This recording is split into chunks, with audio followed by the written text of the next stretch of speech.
Sonic Spinball, does this box art execute? Does it do the things it is supposed to be doing? Fuck yes, it does. It does, and this is why. One, you have character recognition. Sonic. Everybody knows Sonic. A lot of people know who Dr. Robotnik is, so, you know, you got that too. But Sonic, right there on the front, he's doing the spinny legs. His legs are spinning. He's running so fast. They've just become a circular fucking blur. So right off the bat, you know who it is. You know what you're getting. You can see it. It's Sonic. All right? Executes. You have action. You have action with Robotnik fucking fist pumping his way onto the boardwalk, you know, Jersey Shore in it. You have Sonic running in place over lava. Don't know how that works. Doesn't matter. Doesn't matter. He's Sonic. And then you also have the pinball flipper flipping, which doesn't look like it's really doing anything, but that's fine. That's fine. You have action. Does it encapsulate what the game is about? Yeah, they were kind of a little lazy on that. They just slapped in a pinball flipper. They were like, now it's pinball. That's it. That's all you need to know. That's it. Like, you're fine. You got it. Like, so, like, that part, do I think it executes? Yes. Do I think it slaps? Yes. I think it's actually a pretty good box art. It's not a bad box art. They could have done a little bit more. It's a little uncreative in certain aspects, but when we get to the notes, you will understand why that is so. All right, there we go. All right, we're gonna take this off so we can turn the primary monitor back on, and we'll take you to a commercial. Commercial break. Commercial break.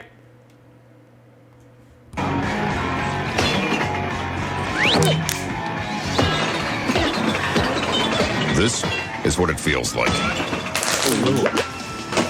It's Sonic. It's pinball. It's new Sonic Spinball.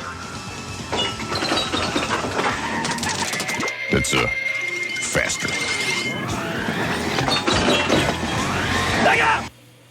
Sega Genesis and game cartridge sold separately.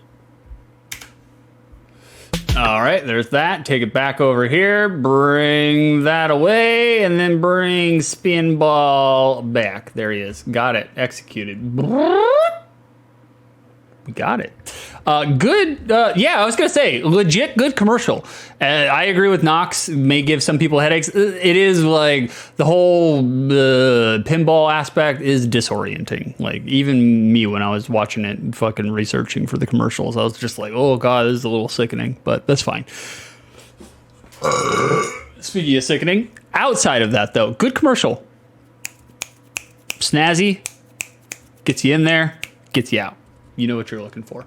There it goes. Bada bing. All right. Oh, Lord. Let's get to notes. We have a lot of notes for Sonic Spinball. Look at this shit. I write in all capitals because I can't fucking read my handwriting otherwise. My own handwriting. So, Sonic Spinball, a spin-off. In November of '93, Spinball here was developed by Sega Technical Institute, the ballers of Sega 90s. Kid Chameleon, Sonic 2, Sonic 3, Sonic and Ugandan Knuckles, Comic Zone, Die Hard Arcade, and even weird but cool shit like the Ooze. You know? So, STI, ballers, in my opinion. Ballers. Published by Sega, obvi. Spinball was cooked up by the American branch of STI as the Japan team were working Sonic 3 and Sonic and Knuckles simultaneously, both at the same time.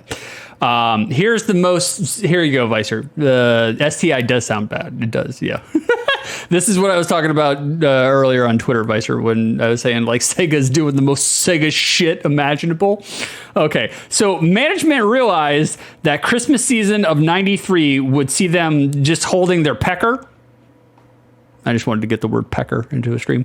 Holding their pecker for holiday shoppers because they were working on Sonic 3 and Sonic and Knuckles and they weren't ready yet. So they commissioned Team USA to shit out anything resembling Sonic for us Slackjaw fans. So they made Sonic Spinball, developed it, beginning conception to completion, 2 months. They made this game in 2 fucking months, which is god damn. That is breakneck speed for regular 16-bit Sega Genesis shit. Holy god. So no matter what, like no matter how shitty this game is, which I don't think it actually is shitty. I think it's pretty good if I remember it correctly. That's a victory. Like, bro, that's some homebrew fucking Halloween hack shit, you know? Like, Jesus. Okay. So, holiday season of 92, when Sonic 2 dropped, it pushed console sales in a noteworthy way, and we'll talk about that later. So, STI were listening to fans and storing data in the brain banks. They knew. Their research found that the focus groups unilaterally felt that the casino aspects, the casino stages of Sonic 1 and Sonic 2. Was there a casino? Yeah, there was a casino stage. The casino aspects of Sonic 1 and Sonic 2 were their favorite parts, hands down, like across the board, big time, big lead. And so the slot machine aspects gave birth to pinch hitter pinball, as you see here. In standard Sega fashion, Sega were in the initial stages of shipping copies of Spinball, and then the team were informed that Sega kinda, maybe, technically, definitely didn't own the rights to the Sonic theme tune. The theme tune is owned by Japanese band Dreams Come True, whose member Masato Nakamura composed Sonic 1 and 2. So STI tasked their lead composer to write a new theme within 2 hours. Fucking Sega, you know? Like, I love Sega. I do. Like, I love Sega's vision. I love Sega's, like, they're willing to take risks. Or they were. I don't know about nowadays. Well, you know, Sonic 06, but that's fine. But God, man, some of their execution is just fucking laughable. Spinball, Sonic Spinball here sold well, although critically hot and cold. The critics were kind of hot and cold on it. Some people were just like, oh, it doesn't play well for a pinball game, but it's just like, it was developed in 2 months. What do you people want? Like, fuck. Retrospectively, people take it apart because it was so trendy for a time being to clown on Sonic. People go back and shit all over Sonic Spinball because Sonic went through a period there. Like, look, we all go through that phase, you know, where things are weird. It's kind of awkward. You get boners all the time. Sonic went through a phase where everything he touched was garbage. Like, just everything. But like I said, I love Sonic. I'm an unapologetic Sonic fan. Even the shitty stuff. I even like the shitty stuff. Like, and then once I realized that Sonic was used as a way to troll other people on the internet, I was like, oh, there's my guy. I was like, there he is. There he is. So I have one supplementary material for Sonic Spinball here, just to give you an idea that Japanese developers and the Japanese gamers are way more hardcore than US and, I don't know, USA were worried about, like, oh, the children. This is an example of the game being paused in the US version. Game paused, right? Okay. The Japanese version, yo, move it, which is more on point for Sonic's character and just, you know, in general, like, good flavor, you know, like, yeah, keep moving. Like, but no, the children gamers of the USA, they couldn't handle that. That's too much for them. All right, let me bring up that and then come back to, let's switch over to the Segas. And let's do some Spinball. Hold on, guys. I gotta get a drink.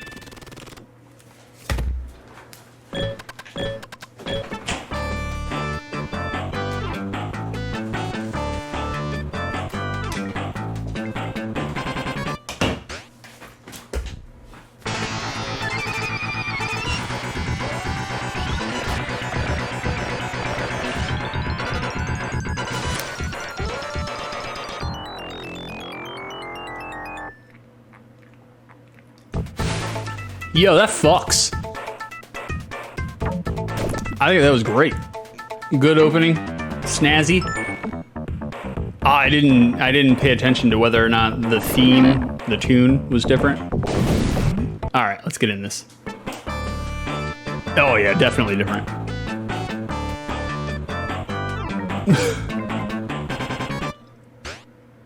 Okay, well, that was. They had 2 hours, you know. What could I make in 2 fucking hours, you know? Oh god, the Sega farts, bro. They are hurting me. Let's do fast. No, let's do normal. That's all you got, normal and fast. Okay. All right, I don't know why we need options. There we go. Let's begin. Oh, this song fucks too.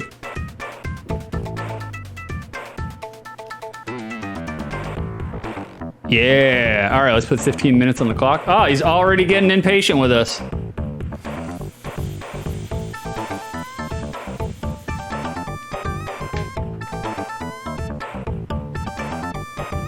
All right, we're in it. All right, that's jump. Okay, it's all jump. Nice, love it. Launching up, all right. Love it, love it. I don't know if I talked about it on stream before. I am a huge pinball fan. Gigantic pinball fan. Love pinball. I don't really like pinball on consoles, home console systems, because I don't know. There's just maybe it's just like the I want to say kinetic. Is that the right word? I don't know if I'm using the right word. There's just some aspect of feedback that just doesn't feel right when you play it on a console. But I do fuck with pinball games on a console though, all day long. But I prefer, you know, pinball coin op. Oh, Sanic. Oh, Lord. Birthday boy, that's me. I'm the birthday boy, the best, the one, the only. Toxic Caves. And I would say like my love for pinball came from, I got a rich great uncle. My great uncle is rich. He was a dentist in the 70s and he fucking charged the shit out of people and made millions. And he had a standalone coin-op pinball machine in his game room, which had a pool table and some other shit in there. And I would go in there and he'd put it on free play and you wouldn't see me for, oh, fuck yeah, Sonic. Hell, oh shit! You wouldn't see me for hours. For hours. Safety lids are open. And ever since then, I've been a huge fucking pinball fan. If there is a pinball machine at an establishment that I am at and I got some dollars to spend, I will sit there and fucking plop down and play some fucking pinball. Love it. I wanted to have my own pinball machine, my own arcade pinball machine, and I was thinking about getting one. However, 2 things. One, they're fucking expensive. Holy shit. Like even the cheap ones, like just a cheap one, you're looking at, oh god damn. Oh, Sonic, yeah. Oh wait, I want to see what happens when he fucking. All right, hold on. The buttons! Hold on, I want to see Sonic die. Oh, brutal, brutal. That thing's also pretty scary, to be honest with you. That thing's fucking gnarly. Yeah, so they're mega expensive. Like even cheap ones were like 3 or 4K. And then the second reason why I don't own one, I probably will at some point in time, is the maintenance on those fuckers are, first of all, it can be really expensive to maintain and preserve them. And I'm just like, guys, this is a lot of fucking work. The bumpers, the flippers, I guess you don't really have to replace the balls very much because it's just fucking stainless steel, perfect spheroid ball. So, you know, I don't know, man. That's a lot of work. It's just like, I just want to play pinball. That's it. I don't want to have to fucking, you know, sewer dragon. That's me. Reporting live. Actually, that would be Stench. Stench would be the sewer dragon. Oh man. So far, this fucks pretty good. Like, Draining the slime. I especially love pinball games that have a stage aesthetic to go with them. Like, big fan of that. Big fan of that. I love it. The only criticism I would have for this, and I read it in the notes, I didn't put it into the notes. I think it was this game. You can see the movement is a little choppy. It's a little slow for your normal, and even outside of the speed of the pinball, it's got a weird kind of wonk to it. Ah, fuck. But I think, I could be wrong. I think it's because they normally coded, oh God, the Sega farts are so loud though. They normally coded in assembly, but to increase speed, because they only fucking had 2 months, you know, they coded it in C. I think it was C. I could be mixing up my facts. I could be thinking about Ghouls and Ghosts. I can't remember. So it's, you know, and that a lot of the video game magazines of the time, they were shitting on it for that exact reason. Whether they knew or not that the game only had a 2-month fucking dev time, you know, it was like, when was Sonic came out? I can't remember. 93, I said? Early games journalists, they were all edgelords. They were all just fucking shitting on stuff to shit on it, really. And I go back and I, like, when I'm doing the notes, I read some of those reviews, like, because they'll have like PDFs on fucking Wikipedia, and I'm like, yeah, I'll check out those PDFs. And which is great, by the way. Like, if you ever want to fucking take a blast in the past, go check out the PDF fucking citations on Wikipedia and go read shitty ass electronic gamely mufflies from fucking 1992. Oh Lord, terrible, terrible. Get a go-kart instead. I agree, man. Go-kart's the way to go. Oh shit. Ah, very good. I love when pinball machines give you. Nope, not that time though. They give you like the extra chance when you go down the far lane. Luke DeForce. Early game journalists shit on every From Software game. Oh yeah, they did. Oh yeah, they did. Definitely. Some of that was deserved though. some early From Software games, little questionable. I've never played any of the old From Software games. The first From Software game I ever played was... It wasn't Dark Souls. It was a game before Dark Souls. I can't remember. Anyways, yeah, they shit on them. Bad. Oh, whoa! Fresh meat. Whoa! Cerulean Skies enters with the bloodlust of 3 men. Thank you, CS. Who's doing it? Who was streaming? Was it Mr. Heeks? Or was it Goldie? Who was streaming over on CS? By the way, in case you guys didn't know, Armor Core, that's what it was. God, why couldn't I remember fucking Armor Core? We're just gonna keep doing the same move over and over, guys. That's how you do it. That's how real pinball masters do it. It was Hiko, Mr. Heeks. How we doing, Hiko? What's going on with, what were you playing over there? Oh, that's right, you guys were playing Symphony of the Night. Oh, son of a bitch, man. I kind of wanted to see you guys end it, but you know, I'm over here doing birthday shit. Playing the some Sanic Spinballs.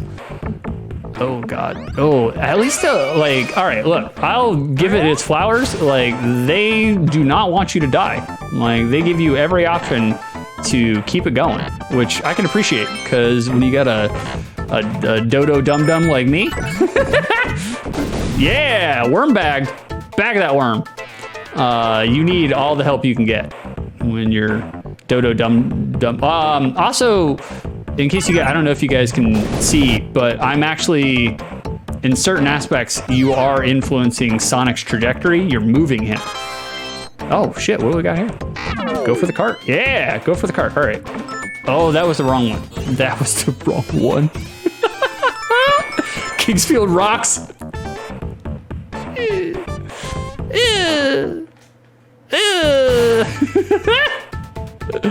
They knew about game development as much as the kid next door whose uncle works at. Yeah, exactly. You're correct, Knox. They were just shitting on things. They were kind of like being the internet wrestling community, you know? They knew a few things, a few insider terms and a few insider practices, and they were just like, oh, we know about games. I don't know, man. It's hard because, like, sometimes I can have a really strong opinion about video games and, you know, not give them context and just eviscerate. But I don't know, man. I just, like, I don't know. Games journalism itself is fucking... I'd like to say it got better, but it really kind of didn't. The only thing that happened with games journalism is everybody became a journalist.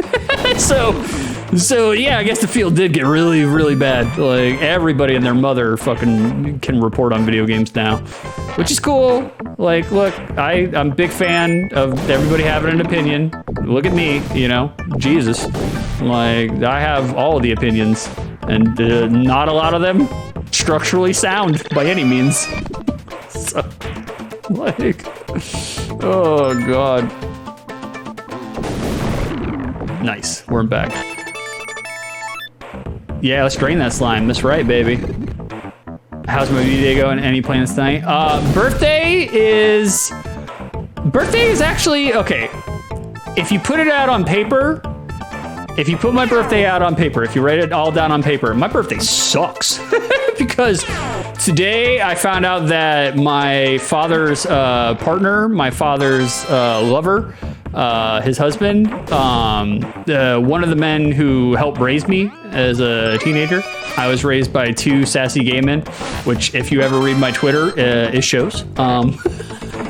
I found out today that he has confirmed cancer. He has confirmed lymph node cancer. And not only is it confirmed lymph node cancer, but it has also, it's metastatic. It's traveling, it's spreading all throughout his body. He's got a spot on his liver, he's got a spot on his lungs, he's got a spot on his throat. So that kind of sucks. And then, on top of all that, I had to go to work. Mother Nature is doing weird things right now in Florida because Monday and Tuesday was a beautiful days to fucking be cleaning. Ooh, barrel busted.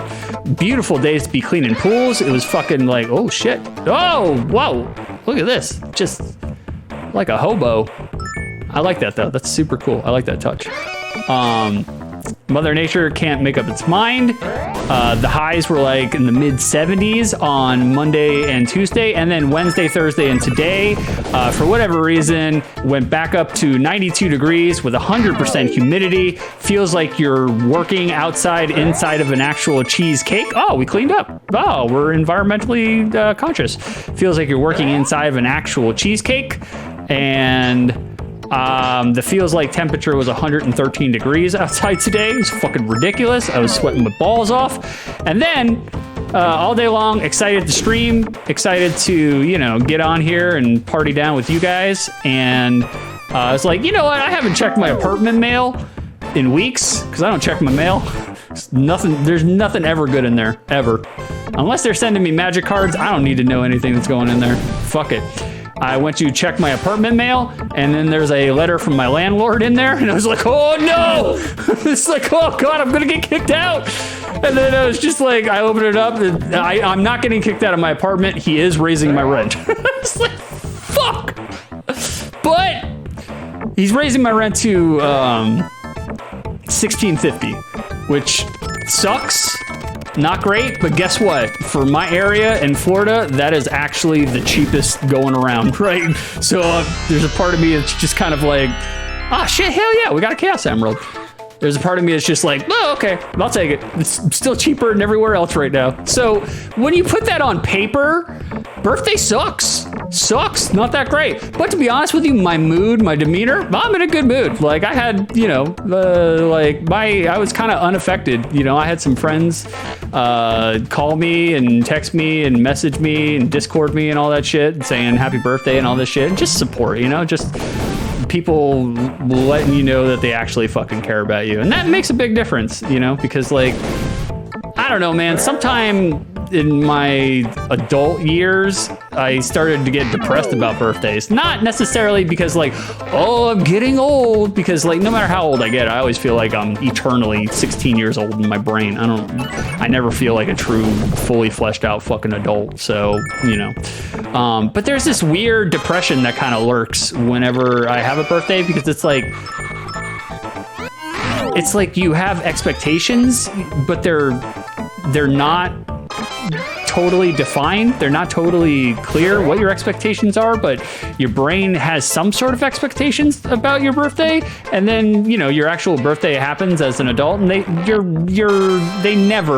never check out, you know, the expectations that you have, they never clear. Like, and I think some of that, oh shit. All right, cool. We made it to the next level. I think some of that comes from like childhood. I think kids are fucked up by parents making a huge fucking deal about their birthday, because I think that shit stays with you the rest of your life. And then, you know, you feel like every birthday that you have as an adult needs to be a certain level of excellence and magnificence, and it's just not, you know? Like some days are great birthdays as an adult, but most of the time it's just like, you know, you're just doing normal adult shit. So it's like, you know, so on paper, birthday looks like a shit show, but me personally, I'm like, meh, fuck yeah. I was like, I don't have cancer. So, not that I know of, you know, like, could, I might, who the fuck knows? All right, 15 minutes are going up. All right, let's cancel. All right, let's take it back. Sega Talk, there it is. And I don't know, man, it's like, you're alive, all right? So there's two ways you can look at it. You can be like, oh, I'm alive and I have to go through this shit, which, you know, it's defeatist. And guess what? Even if you have that mood and that mentality, you still got to wake up the next day. So it's just like, I kind of like look at things from the viewpoint of every day is a random adventure, and sometimes like absolutely nothing happens, and then some days everything happens out of nowhere, and you're just like, whoa! Like even the weird bad shit that's like unfortunate that would get people down and get people frustrated, I'm just like, man, can't wait to get on the other side of this so I have a story to tell. So I don't know, that's just my opinion though. Your mileage may vary. That's my attitude about things. So I don't know. There's a lot worse shit in the world. I could be over on the Gaza Strip getting fucking torpedoed to hell and back, you know? Instead, I'm here hanging out with you cool cats playing Sonic Spinball. Life ain't that bad. So, anyways, criteria 1. For the 15 minutes in which I played this game, was I entertained? Yes, I was entertained. I was so entertained that not only was I watching the screen, but I was completely ignoring chat, because I was like, oh, fuck yeah, man, we're getting some pinball in this. We're in it. And also I was like really into whatever the fuck I was talking about, which I have already forgot about. So fucking, you know, but very entertained. I love pinball. I love Sonic. Match made in heaven. Match made in heaven. I kind of wish they would make a new Sonic Spinball. I think that'd be super cool. Like, because like, okay, look, off the page, side video games, side IP. You know, you take Sonic here, the Hedgehog, he's a platformer, and then you shove him into a pinball genre. As far as genres go, Sonic is a really good fit in pinball. Really good. It works because he's a circular ball half the time in his video games. So if you knock him around with a flipper, good. Works. Like not normally, but you know, you often see video games kind of like take a pivot into a weird genre. Like, okay, for instance, PlayStation 1, Magic the Gathering Battle Mage. Let's take a 1v1 fucking card game and turn it into a real-time strategy game. You know, it's just like, I feel like in that aspect, I feel like Sega hit it out of the park with this Sega Spinball. So I was entertained. I don't know about y'all, but I was entertained. Criteria number 2. Now that I played this game, does my memory of this game exist outside the lens of nostalgia? Yes. Also, yes. I can see certain aspects of it nowadays with my current day shitty gamer vision. So I can be a little bit more critical about certain aspects that I probably wouldn't have given two fucks about as a child playing this game. But outside of that, put down the critical analysis, put down the shitty gamer vision, and I feel like it executes just as well as it did back then. Like, to be honest with you, especially like now, because when I played it back then, I didn't know anything about it. I was just like, Sonic, Sega, we're in it, you know? But now that I know that it only had a 2-month dev cycle and they didn't have the fucking tune, like the theme tune, they had to program that shit in 2 hours flat. I'm just like, kudos to y'all, STI. You fucking nailed it out of the park. Yeah, exactly, Knox. For 2-month development time, impressive. Very impressive. Especially if this was the game where they had to change the coding from assembly to C, or maybe it was C to assembly. Anyways, they decided basically on the fly, look, we're not going to get this done. We need to change the actual fucking code. For 2 months? That's fucking crazy, bro. So I have a much more forgiving outlook on Sonic Spinball nowadays. So my memory core is unpolluted, unmarred. If anything, it's reinforced and bolstered by the information that we've been given. Thank you, Vicer, for redeeming that. I appreciate you redeeming the game. Sonic Spinball is great. Good choice. You brought Sonic to OTL. I was waiting for somebody to do it, and you were the one.